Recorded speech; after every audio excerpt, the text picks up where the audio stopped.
코로나19 상황 가운데에도 경제가 여러 가지로 어려운 중에도 오늘 찬송처럼 저 높은 곳을 향하여 믿음으로 나가고 승리하시는 모든 교우님들 되기를 주님의 이름으로 축복합니다. 오늘은 11월 둘째 주일 창조절 10번째 주일 창조절 주간에 추수감사주일을 맞이하는 그러한 주간입니다. 창조라고 하는 것은 하나님의 역사 시작을 말하고 있는 것이고요. 추수감사절의 의미는 하나님이 그 역사를 마무리하시는 그런 의미가 담겨 있기 때문에 창조절 기간 중에 추수감사절을 맞이한다고 하는 것은 창조의 의미와 구원의 의미를 마음속으로 묵상하고 기도하는 그런 의미가 그 안에 들어 있습니다. 그러던 중에 우리는 코로나19라고 하는 이 초유의 사건을 맞이하면서 생각지도 못했던 것을 대하고 또 해보지 않았던 것들을 새롭게 해야만 되는 그런 상황에 우리는 머릿속으로 많이 생각을 합니다. 하나님이 과연 무엇을 창조하셨나? 코로나19도 만드셨나? 그런 고민으로부터 시작을 해서 우리는 지금 무엇을 하나님 앞에 감사해야 될까? 이런 고민이 우리 마음속에는 존재할 수밖에 없는 거죠. 건강 문제가 아주 심각해졌고 그에 따라 경제 문제도 정말 감당하기 어려울 만큼 지금 상황이 좋지 않은 그러한 가운데에 감사는커녕 우리 마음속에 상처가 적지 않은데 과연 어떻게 감사해야 될까 고민입니다. 이런 그 외적인 부분이 많이 침체가 되다 보니까 그에 따라서 다른 감사의 조건이 있지 않을까, 이거를 우리는 조응적 감사라고 이렇게 표현을 하는데, 다시 말해서 이런 어려움 속에서 우리가 변화되고 발전된 것은 정신적으로 많이 성숙해졌습니다.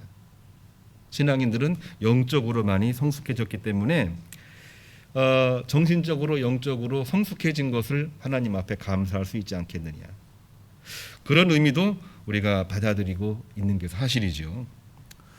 그러나 중요한 것은 우리가 하나님 앞에 어떻게 감사를 드려야 될까, 하나님이 기뻐하시는 감사는 과연 뭘까, 이 고민에 이르러서 우리가 하나님의 응답을 받는다고 하는 것이 가장 기쁜 일이죠. 그러한 기쁜 일이 이번 창조절 기간 동안에 추수감사절에 우리 모든 교우님들에게 있기를 주님의 이름으로 축복합니다.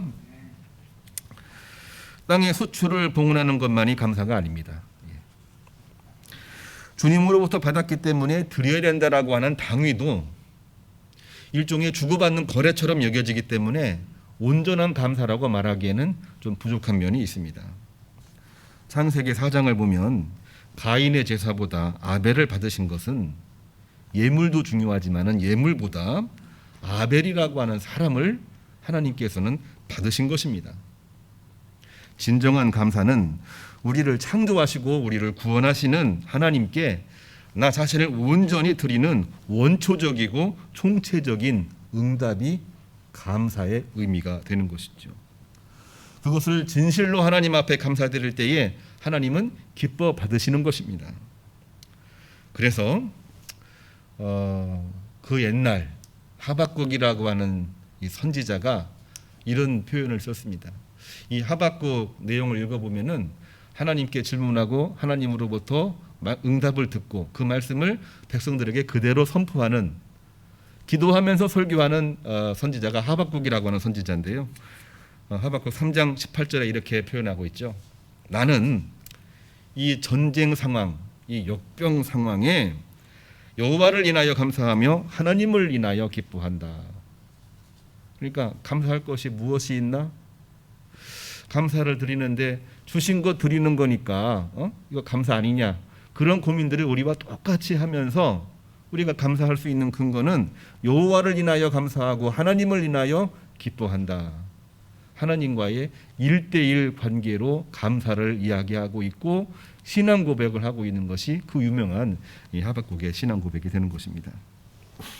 오늘 말씀은 이사야 40장 12절, 예루살렘 성전이 잿더미가 되고 포로로 끌려온 유다 백성들에게 바벨론 제국의 마르둑이라고 하는 신을 바라보지 말고 창조주 하나님을 바라보라고, 또 창조주 하나님 앞에 감사의 마음을 가지라고 하는 말씀이 이사야 40장에 나와 있는 말씀이고요.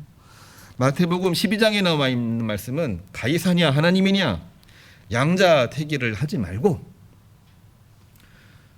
그 문제 가지고 패권 경쟁하지 말고 자기를 성찰하며 주님을 바라보라고 하는 의미가 그 안에 들어있는 것입니다.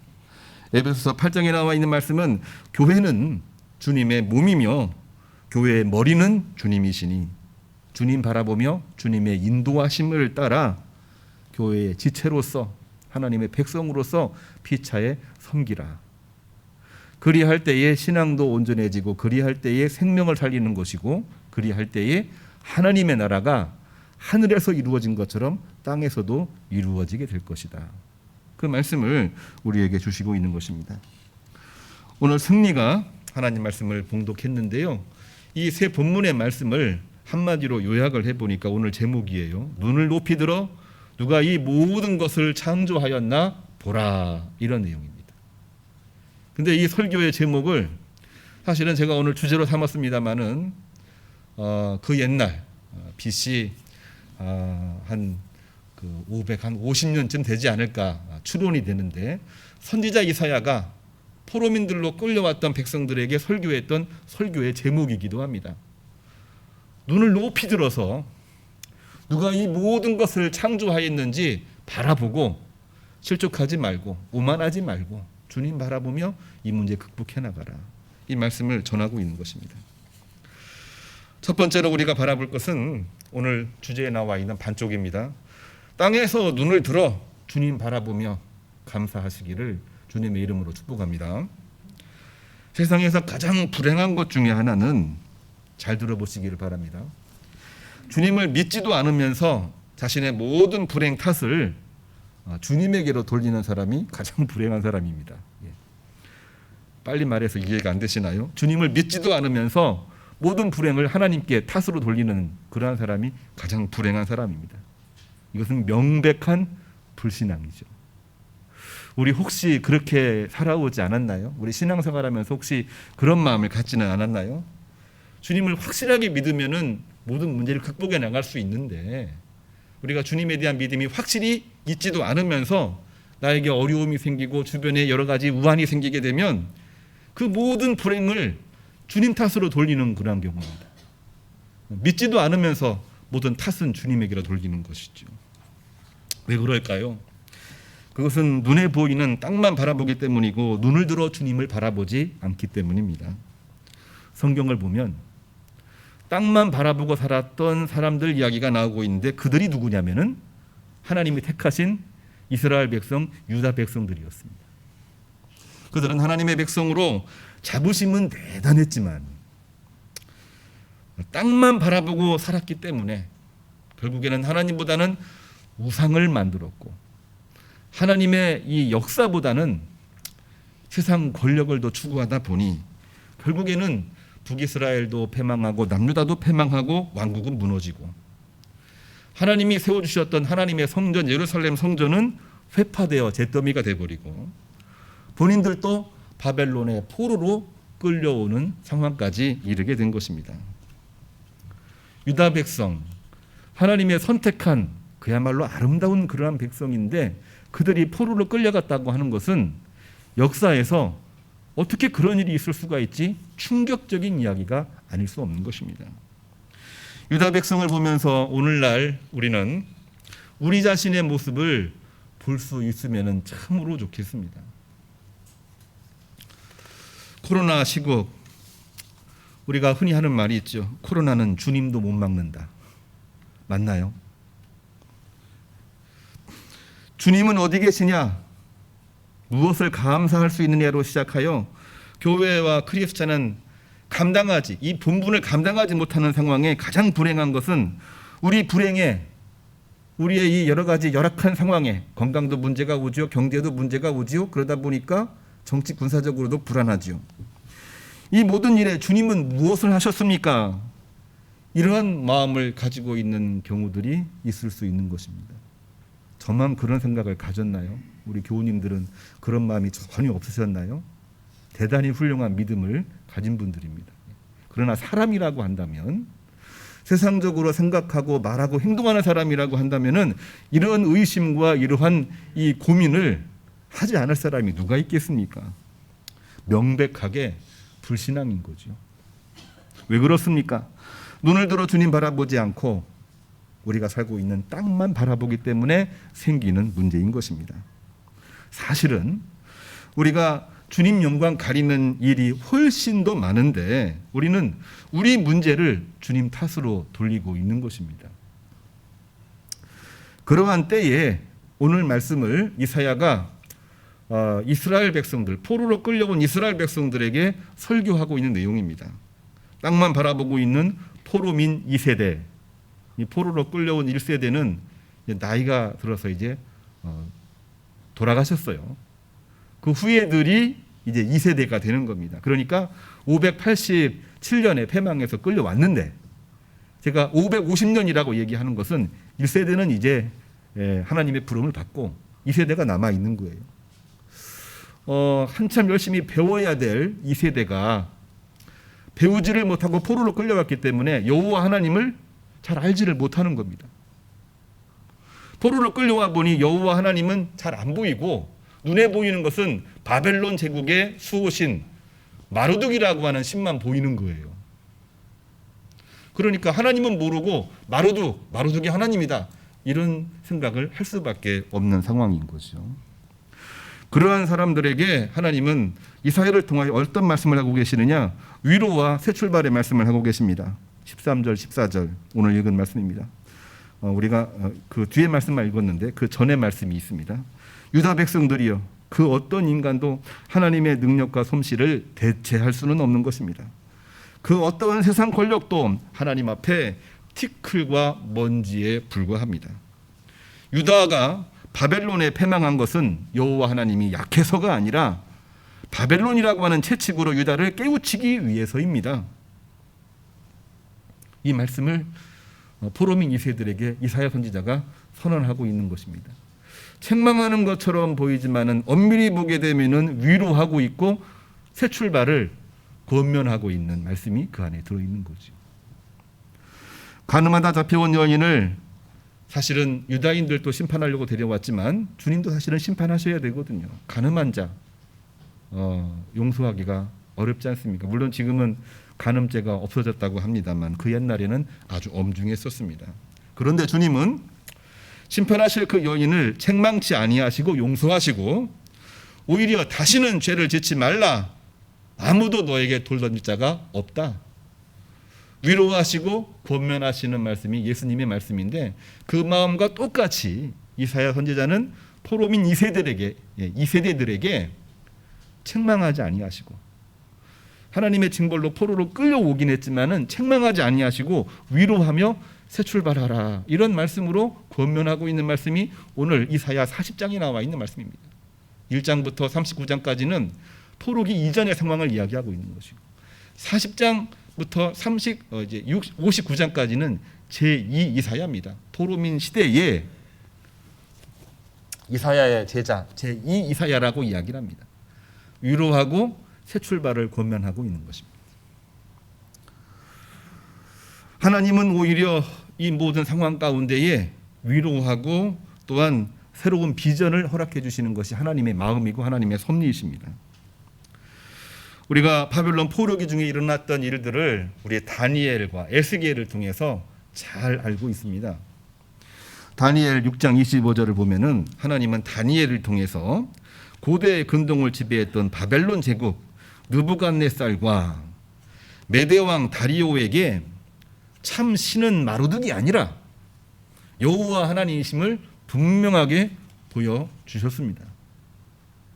그 강력한 제국의 군주 느부갓네살을 무너뜨린 다리오, 이 왕에게 진짜 하나님은 마르둑이 아니라 여호와 하나님이심을 분명하게 보여주셨습니다. 그리고 그 뒤를 이어서 바사왕 고레스와 아닥사스당이라고 하는 이 아주 강력한 이 군주 파사 제국 페르시아, 오늘날 이란입니다. 그들을 감고 나서 제2의 성전을 건축하게 만드셨습니다. 포로민 중에, 그러니까 절망 중에, 역병 중에, 그리고 그 엄청난 그 환난 중에 하나님은 이 모든 그 어려움을 하나님의 구원과 비전으로 바꾸셔서 제2성전을 회복하심으로 이스라엘을 구원으로 인도하셨다라고 하는 것입니다. 사도행전 8장 34절을 보면 이사야 선지자가 이 40장의 말씀을 기록을 했는데 대체 이 사람이 누굽니까? 분명히 우리는 알고 있죠. 여호와 하나님이시라 분명히 알고 있는데 이 이디오피아 내시가 그 말씀을 읽고 이해가 안 돼서 이 사람이 대체 누구인지 좀 알고 싶다 고민할 때에 빌립이라고 하는 집사님이 그 옆에 가서 이 사람이 누구냐면 바로 여호와 하나님이시고 그분의 아들이 지금 우리에게 오셨습니다. 그분이 바로 예수님입니다. 입을 열어 예수라 증거하니 그가 이디오피아 내시죠. 그가 빌립에게 세례를 받는 사건으로 연결되는 것이 사도행전 8장에 나와 있는 말씀입니다. 우리 구약성경과 신약성경을 같이 연결해서 보는 내용이죠. 성도 여러분, 인간이 연약한 것이지 하나님이 약하신 것이 결코 아닙니다. 오늘날 크리스찬 공동체는 많은 부족함을 가지고 있지만 하나님은 완전하신 분이십니다.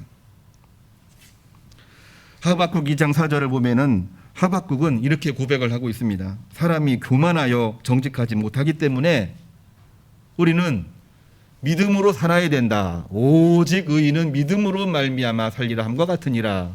이 말씀을 하셨어요. 우리가 머릿속으로 생각을 합니다. 신앙인이 되려면 겸손해야 되고 신앙인이 되려면 불신앙 극복해야 된다. 맞는 말이죠. 틀린 말 하나도 없습니다. 그런데 그렇게 되면 죄가 없는 사람만 교회에 와야 되고요. 오만하지 않는 사람만 교회에 와야 돼요. 말을 바꿔서 얘기하면은 잘 신앙생활 하다가 죄 한 번 지면 교회 나가야 돼요. 신앙생활 잘 하다가 조금이라도 오만한 모습을 보이게 되면은 교회에서 축출해야 됩니다. 맞는 말일까요? 맞는 것처럼 보이지만 엄밀히 보면은 예수 그리스도의 십자가의 정신과는 전혀 맞지 않는 것이 오늘날 우리들의 정서라고 하는 것이죠. 왜냐하면은 인간은 연약하지만 하나님은 완전하시기 때문에 그렇습니다. 반대로 하나님은 완전하신데 우리 인간은 나는 연약하다는 것을 고백하지 않는 이상 우리는 크리스찬이 될 수가 없다고 하는 것입니다. 바벨론 포로로 끌려왔던 1세대, 2세대 똑같습니다. 내가 하나님 앞에 죄인임을 고백하지 아니하고는 하나님의 백성으로 복원될 수가 없다는 것을 알 때에 그들은 하나님의 백성으로 복권될 수가 있는 것이죠. 그렇기 때문에 하박국은 오직 의인은 믿음으로 말미암아 살리라. 오직 의인은 말씀 그리고 무죄로 사는 것이 아니라 죄가 많지만 허물이 많지만 하나님을 바라보면서 자기를 변화시켜 나갈 때에 그가 바로 의인이 될 수가 있는 상황에 가게 된다. 이게 바로 하박국의 이야기고 이 하박국의 이야기를 그 뒤에 나오는 모든 예언자들과 이 신약 성경에서 무려 5번이나 인용을 하면서 복음을 전합니다. 하나님은 우리 인간의 연약함을 긍휼히 여기사 하나님을 향하여 눈을 들라고 분명하게 말씀하고 계십니다. 우리가 지금 11월 둘째 주일이죠. 금년 지내면서 마음이 여러 가지로 무거운데 이 무거운 가운데에 땅만 바라볼 때가 많습니다. 언제 끝나나 언제 끝나나 이렇게 버티다가 내일이면 이거 못 버틸 것 같아. 그 생각 당연히 인지상정이지만은 그거는 땅만 바라볼 때에 생기는 문제이고 그 문제에 집착하다 보면은 서로 패권 싸움을 하게 되고 결국에는 공멸할 수밖에 없는 것입니다. 이러한 때에 이사야가 포로민 2세들을 향하여 땅만 바라보지 말고 뭡니까? 눈을 들어 하나님을 바라보고 하나님을 바라보면 옆에 있는 모든 사람들이 다 동역자가 되는 줄로 믿으시기를 바랍니다. 그 믿음으로 교회도 그 믿음으로 가정에서도 회사에서도 아니 모든 만남 속에서도 주님의 이름으로 일어나 승리하시기를 주님의 이름으로 축복합니다.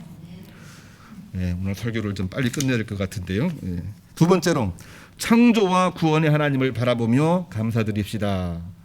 창조절의 추수감사절 창조와 구원입니다. 가장 불행한 것이 주님 믿지 않으면서 모든 불행을 주님 탓으로 돌리는 것이라고 한다면 가장 당혹스러운 것은 뭐냐면 나는 주님을 알 만큼 안다며 자기 믿음을 자랑하는 경우들이 그렇습니다. 가장 당혹스러운 겁니다. 오늘 가장 불행한 일과 가장 당혹스러운 일을 우리가 한번 구분하려고 하는데요. 가장 큰 불행은 유혹에 빠져서 불신앙에 빠지는 것입니다만 가장 당혹스러운 것은 미혹에 현혹되어 이단에 빠지는 겁니다. 내가 잘 믿고 있다 착각에 빠지는 것이 이단이죠. 바벨론 포로 생활 중에 유대인들은 처음에는 불신앙에 빠집니다. 왜 우리가 패망했지? 그러나 시간의 흐름 속에서 이단에 빠지기 시작을 합니다. 불신앙은 하나님을 부정하지만 이단은 하나님을 다른 세상 권력으로 바꾸는 것입니다. 하나님보다 고대 바벨론의 수호신인 태양의 아들인 그리고 전쟁의 신인 마르둑을 더 추앙하기 시작을 합니다. 금송아지 숭배와 다를 바가 전혀 없는 것이죠. 태양의 아들 마르둑이 여호와 하나님을 이겼다고 생각을 했고 마르둑과 여호와 하나님을 혼합하는 시도가 바벨론 포로기 중에 생기는 겁니다. 처음에는 불신앙인데 포로기 기간이 깊어지면서 이제는 이상한 종교들이 생겨나기 시작합니다. 이게 바로 이단입니다. 이단. 시편 137편 1절을 보게 되면 시편 기자는 이러한 상황을 놓고 우리가 바벨론 강변 곳곳에 앉아 시온을 생각하면서 울었다 이렇게 표현을 하고 있습니다.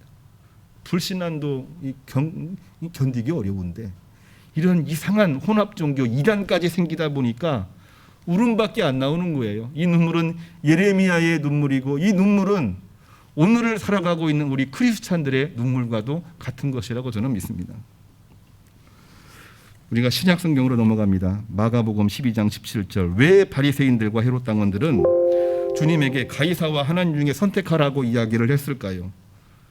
동전 문제가 아닙니다. 로마 황제 가이사를 신격화시키는 내용이고 엄밀히 보면 이단 논쟁입니다. 헤브라이즘은 이제 그 약속이 예수님에게로 이어져서 예수님을 믿는 믿음이 생겼는데 그 지역을 로마 제국이 점령을 해버렸어요. 정치 군사적인 문제인데 로마가 팍스 로마나 전 세계를 통치하려면은 황제라는 이름만 가지고는 안 됩니다. 신격화시켜야 돼요. 황제의 숭배를 만들어내기 시작을 합니다. 우리 믿는 사람이 어떻게 로마의 지배를 받지? 처음에는 불신앙입니다. 그런데 시간이 지나면 지날수록 여호와 하나님보다 로마 황제를 신격화시키고 숭배하게 만들기 때문에 머릿속으로는 사람들이 하나님을 섬겨야 되나 로마 황제를 섬겨야 되나 고민하기 시작을 하는 거죠. 그때부터는 이단이 생기기 시작을 합니다. 그리고 그와 동시에 생기는 것이 어떤 문제냐면은 영지주의가 생기는 겁니다. 로마의 이 근본적인 철학은 헬라 시대부터 헬레니즘, 헬라 철학으로 자리를 잡고 있는데 철저하게 헬라 철학이고 이원론이기도 하고 로마가 세계를 지배하는 지배 이데올로기이기도 했습니다. 영적인 것은 높고 육적인 것은 아래에 있기 때문에 육은 버려야 되고 맞는 것처럼 보이지만 나는 영이고 너희는 육이다. 로마는 영이고 전 세계는 다 육이다. 분리하면서 지배 이데올로기를 만들어가는 그런 상황이 돼버린 거죠. 그러한 가운데에 이 유대 사회는 아주 복잡하고 예민했었습니다. 하나님께 성전세를 드리는 것이 맞느냐? 로마 황제에게 세금 바치는 것이 맞느냐? 단순한 문제가 아니고 이 두 가지의 커다란 그 신격화된 상황 앞에서 고민하게 만드는 거예요. 그러니까 예수님을 코너에 몰아넣기 위해서 가이사에게 세금 바치는 것이 맞습니까? 로마 황제 예수님 하나님께 성전세를 드리는 것이 맞습니까? 예수님이 뭐라고 답변을 해야 될까요? 오늘날 우리 사회도 국론이 분열되면서 선이 생기기 시작을 했습니다. 미국 지향이냐 중국 지향이냐 우리는 그런 말 한 적도 한 번도 없는데 선을 그어버렸어요. 언제 우리나라가 미국을 따라갔습니까? 언제 우리나라가 중국을 따라갔습니까? 우리가 만든 거예요. 중국을 따라간다고 하면 미국 입장에서 때리고요. 미국을 따라간다고 얘기하면 중국 입장에서 때리고요. 싸움이 끝이 안 납니다. 왜냐하면 대화가 안 되기 때문이죠. 그 프레임 앞에 우리는 어떤 고백을 해야 될까요? 예수님에게 지금 답변을 하고 있는 겁니다. 예수님도 똑같은 질문을 했으면은 아마 한쪽으로 몰렸을 거예요. 근데 예수님이 이렇게 답변을 하고 계십니다. 동전을 가지고 와라. 거기에 있는 그림이 누구의 것입니까? 가이사의 것입니다. 그러면 가이사의 것은 가이사에게, 하나님의 것은 하나님에게 드리라. 이렇게 말하고 있는 거죠. 이 말이 무슨 뜻입니까? 이해하기가 쉽지가 않습니다만은 일반적으로 이해하는 것은 두 가지 의무를 다 하라. 그렇게 이해를 하고 있습니다만 심층적으로 들어가 보면 자기 자신부터 먼저 성찰하라고 하는 말씀으로 저는 이해해 볼 수 있다고 생각이 됩니다. 바리새인들은 반 로마 성향이기 때문에 로마에 세금 바치는 것을 극히 꺼려했습니다. 근데 그 당시에 이 정권을 잡고 있던 사람들은 헤롯 당원들입니다. 주로 사두개인들이 많지요. 이들은 성전을 이제 다 쥐고 있는 것. 오늘날로 말하면은 청와대와 행정수반을 다 쥐고 있는 겁니다. 여당인 거죠. 바리새인은 야당이 되는 것이고. 사두개인들에게 이 모든 것을 뺏겼기 때문에 성전세도 내는 것을 꺼려합니다. 성전세 내봤자 이 성전세를 로마에 또 바치는 것이 아니겠느냐. 왜? 헤롯 당원들은 로마 황제로부터 자기들의 쿠데타를 인증받았기 때문에 그럽니다. 옛날 고려시대나 조선시대에도 새로운 왕조가 생기면 중국으로부터 뭔가 이렇게 칭호를 받으려고 했잖아요. 똑같습니다. 헤롯 당원들이 로마로부터 이 온전한 정권이라고 하는 것을 인정받는 그러한 절차를 밟아왔던 것이죠. 아무리 세금을 많이 내도 그거 가지고 매일같이 싸우는 겁니다. 성전으로 들어가는 거냐 로마로 들어가는 거냐. 말만 꺼내면은 로마로 보내려고 하는구나. 아니야. 성전세로 쓸 거야. 그러니까 그 얘기 나오기만 하면은 싸움이 나는 겁니다. 그 문제를 놓고 예수님을 그 안에 끼워 넣는 거죠. 성전에 바치는 것이 맞습니까? 로마 황자에게 세금 바치는 것이 맞습니까? 어떤 말을 해도 예수님은 그 정치적인 프레임과 갈등과 분쟁 속에 희생양이 될 수밖에 없는 거죠.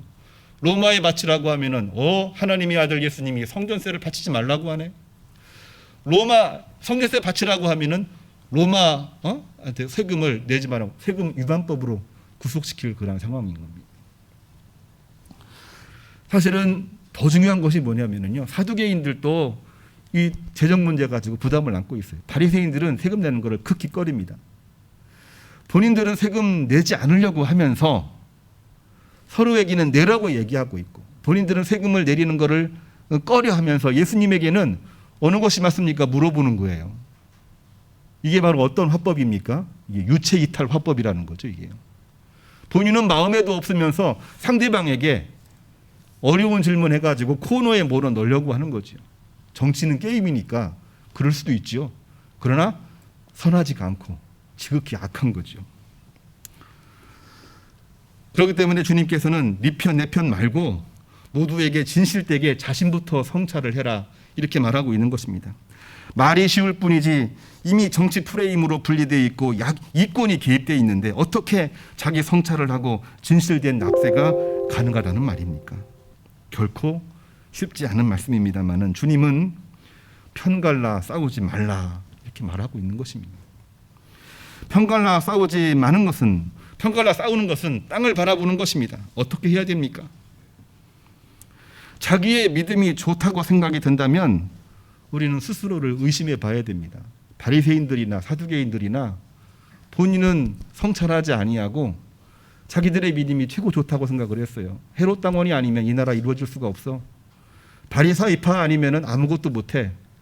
사실은 주님으로부터 매일같이 책망 듣던 그러한 사람들인데 본인들은 자기들의 믿음이 최고라고 생각을 하고 있는 거예요. 가장 불행한 것은 어려운 중에 불신앙으로 빠지는 거지만 가장 당혹스러운 것은 그러한 상황에 자기 믿음이 최고라고 말하는 것이 가장 당혹스러운 것입니다. 영죄주의라고 하는 것은 육체를 버리고 영적 세계를 지향하기 때문에 그럴듯하게 보입니다. 영적이다. 정말 성스러워. 그럼 우리 막 은혜 받잖아요. 근데 그 영적인 문제를 가지고 정치적인 프레임을 집어넣고 자기 이권이 들어가 버리게 되면은 그것만큼 악한 것이었고, 그거를 뭐라고 얘기하냐면은 이단이라고 얘기를 합니다. 하나님이 없고 다른 신이 그 안에 들어가 있는 거죠.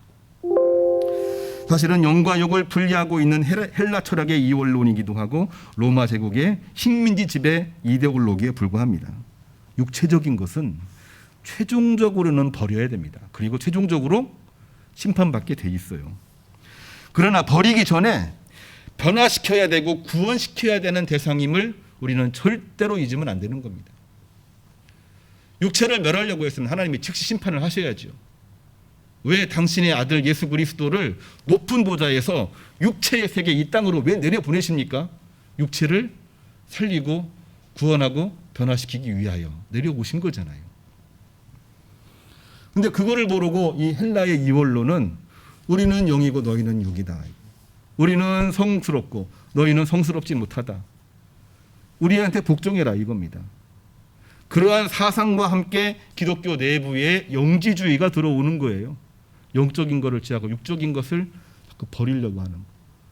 버리는 거는 버려야 됩니다. 그리고 맨 마지막에는 버려집니다. 알곡과 쭉정이가 나뉘어지어서 알곡은 곡간에, 이 가라지는 뭡니까? 다 불태워서 없어져야만 되는 것인데 그 이전까지는 내버려 두라고 그랬어요. 왜? 그들도 변화되어 하나님의 백성으로 와야 되는 그런 사람이기 때문에 그런 것입니다. 주님께서 가르쳐 주신 기도 뜻이 하늘에서 이루신 것처럼 땅에서도 이루어지기를 구하는 것이기 때문에 우리는 이 모든 상황 가운데에서도 육체가 괴롭히는 상황이라고 할지라도 하나님 바라보며 복음을 전하며 변화시켜 나가는 것이 우리의 본분인 것입니다. 에베소서 1장 20절에서 21절 오늘 승리가 읽었죠.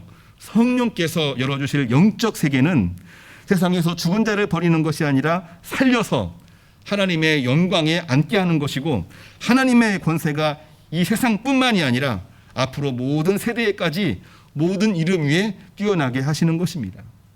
그렇게 하기 위해서는 어떻게 해야 되느냐? 하나님은 교회를 세워주셨고 이 교회를 주님의 몸이라고 말씀을 하셨습니다. 그리고 교회의 머리에 누구를 세우셨느냐? 주님이라고 분명하게 말씀하고 계십니다. 우리 교회의 주인이 누구냐? 예수 그리스도라고 하는 거죠. 우리는 누굽니까? 그분 안에 있는 몸의 지체입니다.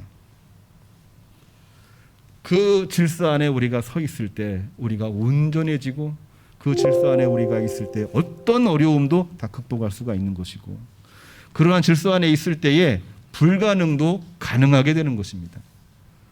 바벨론 포로로 들어왔던 포로민 2세대 할 수 있는 게 뭘까요? 부모가 잘못해가지고 포로로 끌려왔는데 내가 무슨 잘못을 했다고 이처럼 천대를 받아야 된다는 말이냐. 이런 생각 속에 불신앙에 빠지고 이단에 빠지기 쉬운 그러한 이 자녀 세대들인데 이들을 향하여 이사야 선지자는 뭐라고 얘기를 합니까? 세상의 그 어떤 권력도 하나님 앞에서는 티끌에 불과합니다. 그러므로 유대의 백성들이여, 이러한 상황에 하나님을 바라보고 땅을 바라보지 말고 창조의 하나님, 구원의 하나님을 절대로 잊지 마시기를 바랍니다. 이 말씀을 하면서 복음을 전하고 있는 것이 오늘 말씀의 주제가 되는 것입니다. 우리의 꿈과 비전은 세상과의 관계가 아니라 주님과의 관계 속에서 결정됩니다. 내 인생의 규모를 생각합니다. 지경도 넓어지기를 간절히 소원합니다. 창조주, 구원자 하나님을 아는 지식과 넓이가 우리의 모든 것을 결정하게 되어 있습니다.